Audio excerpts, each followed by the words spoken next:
Halo, assalamualaikum warahmatullahi wabarakatuh. Selamat berjumpa kembali dengan saya Multi Teknik Elektro Serang Banten ya.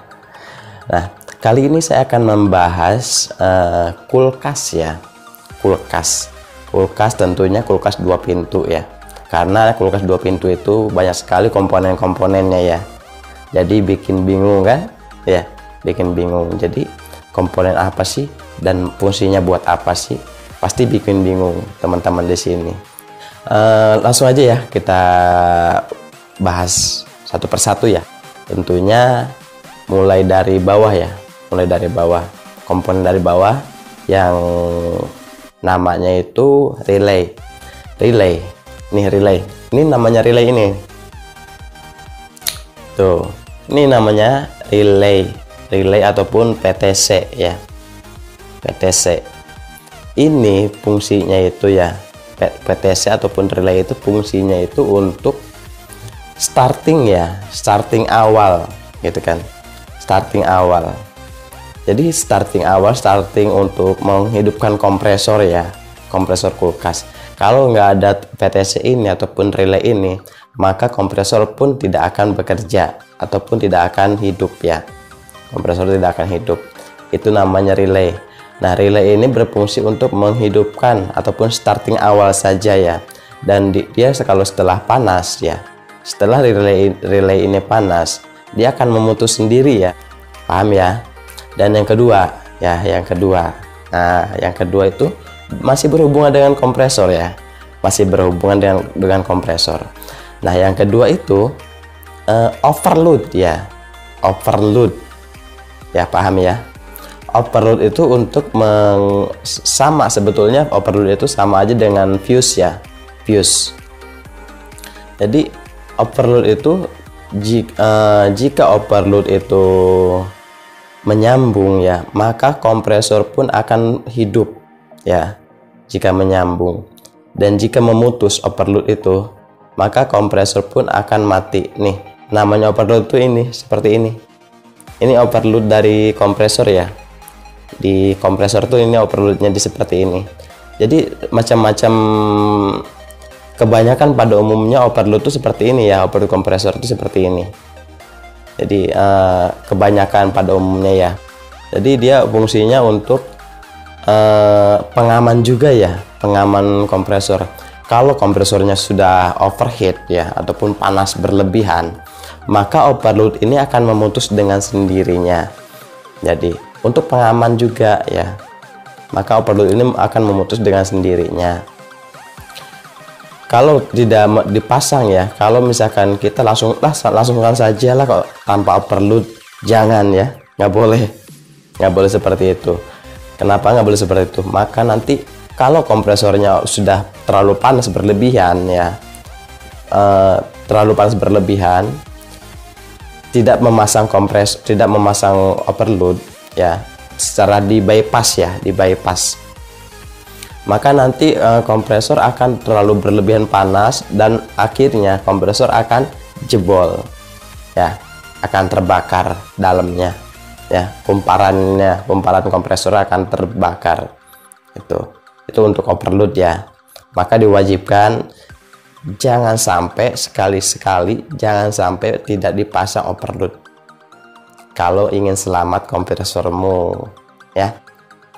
Dan yang ketiga kapasitor ya. Kapasitor itu sebetulnya sama fungsinya dengan relay ataupun PTC ya. Kapasitor itu, ini yang namanya kapasitor ini seperti ini. Nah, ini kapasitor ya.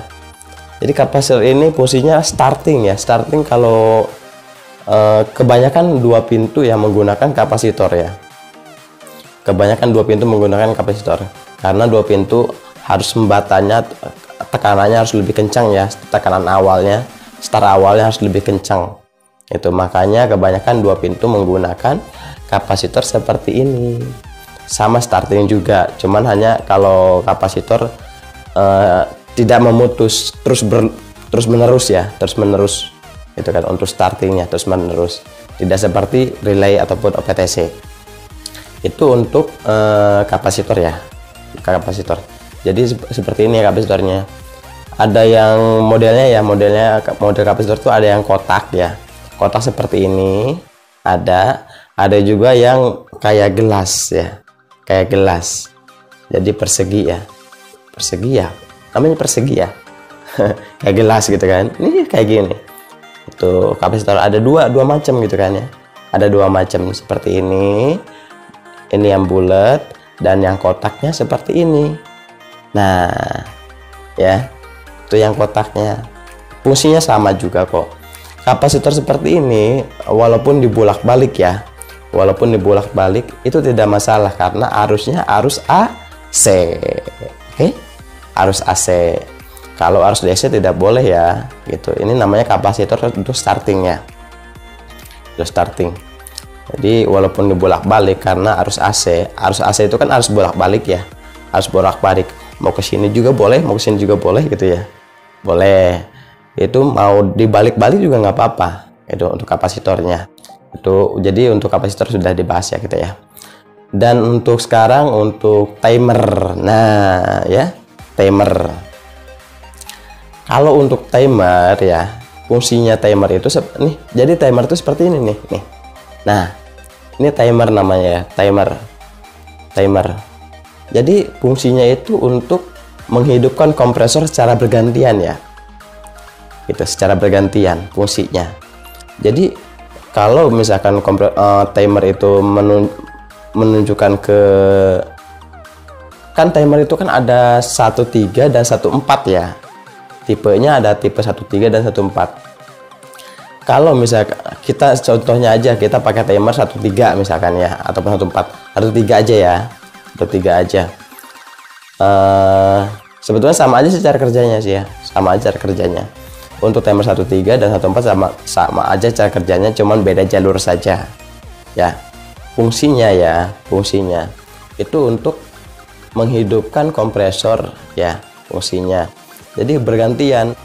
Kalau menunjukkan ketiga berarti dia masuknya ke kompresor ya, maka kompresor akan hidup. Ini kompresor, kompresor, maka kompresor akan hidup ya. Setelah berapa jam dia akan berputar dan dia akan kembali ke pencairan ya, seperti ini pencairan. Nah, kalau udah seperti ini maka kompresor tidak akan bekerja ataupun mati sendiri ya. Kompresor akan mati sendiri dan pencairan pun akan dilakukan ya. Itu makanya kalau kulkas 2 pintu itu kan tidak ada pembekuan es di luar ya kan, tidak ada pembekuan es. Itu fungsinya ya. Itu jadi sesuai yang bergantian. Ini kalau ke heater itu dia kalau menunjukkan ke heater dia hanya perkiraan hanya 15 menit ya. Untuk pencairan hanya 15 menit, nanti dia balik lagi ke kompresor. Itu balik lagi ke kompresor ya. Nanti kompresor akan bekerja lagi untuk mendinginkan. Itu untuk itu fungsi dari timer ya. Fungsi dari timer ya. Paham ya? Nah, sekarang kompresor kita bagian bawah dulu ya. Kita harus tahu bagian bawah ya, bagian bawah kulkas. Sampai ke atas kita nanti bahas sampai ke atas ya. Sekarang bagian kompresor ya. Kompresor fungsinya untuk apa coba? Nah, kalau kompresor itu fungsinya untuk, sebetulnya kompresor itu untuk memompa ya, memompa sirkulasi freon, memompa freon ya, jalannya freon. Jadi si freon itu didorong ya kan, menuju ke kondensor dan masuk lagi ke filter, masuk lagi ke kapiler ya kan, dan setelah itu masuk ke evap. Nah, di evap itu dia dingin. Freon itu begitu sirkulasinya, dipompa oleh kompresor. Kenapa kompresor bergetar?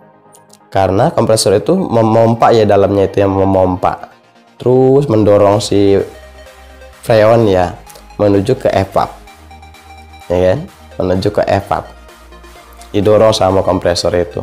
Jadi pompa lah sebetulnya ya, pompa ya sama aja lah seperti pompa air gitu kan ya, pompa air. Jadi kita mendorong, narik lagi, mendorong, narik lagi, mendorong, narik lagi gitu kan.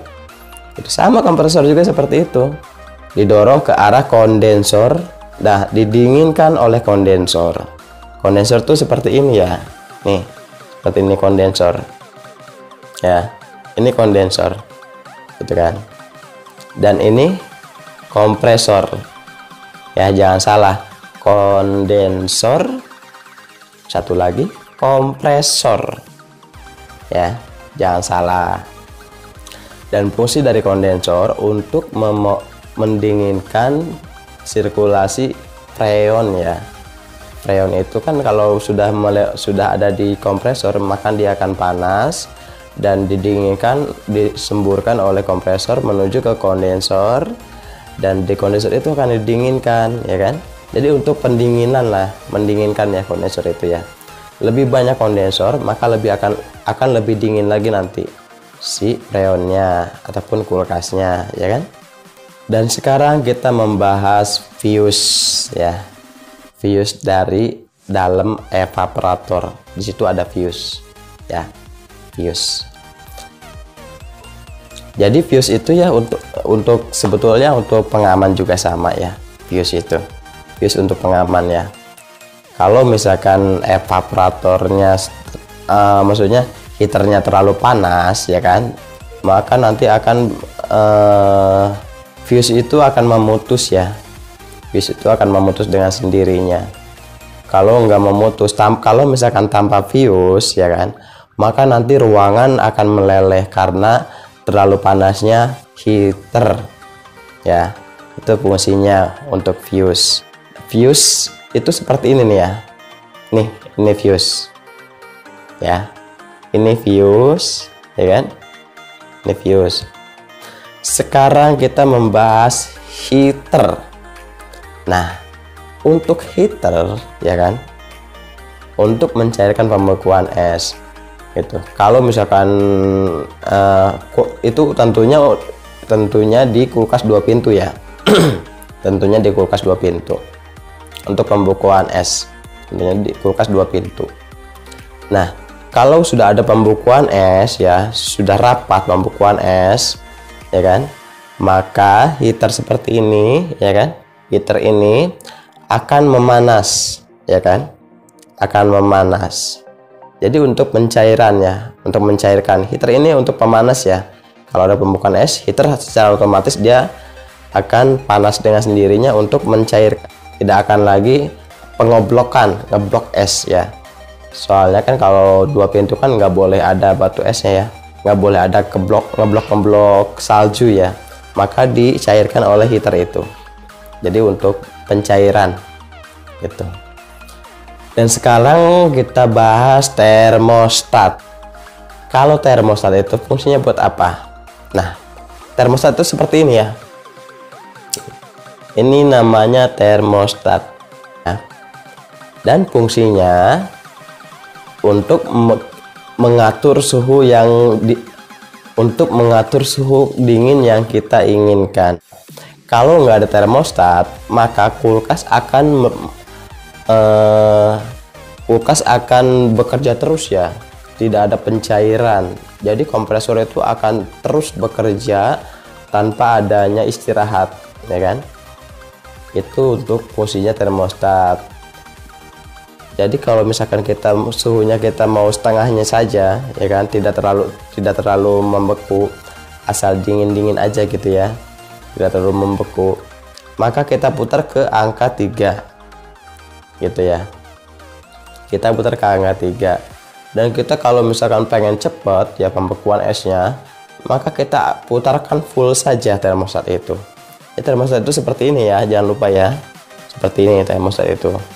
Kita putar saja ke full ataupun ke 5, ke angka 5. Biasanya angka 5 itu angka full ya untuk pendinginan. Kalau termostat itu memutus ya, kalau termostat itu memutus, maka keseluruhan akan mati dengan sendirinya, terkecuali lampu ya, terkecuali lampu, relay, semua timer ya, kompresor, semua akan mati jika termostat memutus. Nah, sekarang kita bahas bimetal. Nah, bimetal itu fungsinya untuk Ini bimetal itu seperti ini ya. Ini namanya bimetal ya, gitu. Ini bimetal. Jadi bimetal itu sebetulnya fungsi saklar ya, sebetulnya saklar dia. Saklar untuk menghidupkan si heater ya, menghidupkan heater. Jadi kalau misalkan bimetal itu sudah on ya, sudah tertutupi salju, maka secara otomatis bimetal itu akan on, akan menyambung. Heater akan memanas ya. Nah, kalau misalkan sudah dicairkan oleh heater, secara otomatis dia akan off ya, akan off ataupun akan memutus. Bimetal fungsinya, bimetal itu untuk saklar ya, switch, untuk switch otomatis untuk menghidupkan heater. Itu fungsinya dari bimetal. Oke, paham sampai di sini ya. Sekarang kita bahas evaporator. Evaporator untuk kulkas ya, sebetulnya sama saja sih. Untuk kulkas 1 pintu dan 2 pintu sama saja. Evaporator fungsinya untuk mendinginkan sebuah freezer ya, freezer penyimpanan batu es, freezer. Jadi kalau freon sudah masuk ke evaporator ya kan, freon sudah masuk ke evaporator, maka evaporator itu akan dingin ya, akan dingin dan akan membeku, akan terjadi pembekuan es di evaporator itu dan dihembuskan oleh kipas fan, dihembuskan keluar ya, gitu. Jadi untuk pendinginan, mendinginkan ruangan, itu namanya evaporator ya, untuk pendinginan ruangan. Dan sekarang kipas fan ya, kipas fan berhubungan dengan evaporator ya. Jika evaporator sudah dingin ya kan, jika evaporator sudah dingin, maka kipas fan maka akan dihembuskan keluar ya, ke ruang penyimpanan es ataupun ke ruang freezer ya, ke ruang freezer oleh si kipas fan itu, gitu, oleh si kipas fan itu ke ruang freezer. Jadi kipas fan itu untuk menghembuskan ya, untuk meniup, menghembuskan udara dingin ya, suhu dingin yang dihasilkan oleh evaporator, dihembuskan oleh kipas fan menuju ke ruang penyimpanan batu es ataupun ruang freezer.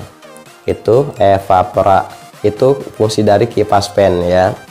Nah, itu akan dibagi ya oleh kipas fan itu ya, yang ke bawah ya kan, yang ke ruang bawah, ke ruang biasanya pas 2 pintu kan ada 2 pintu ya, yang bawah untuk sayuran semualah, lauk pauk di situ ya, dan yang atas untuk pembekuan es.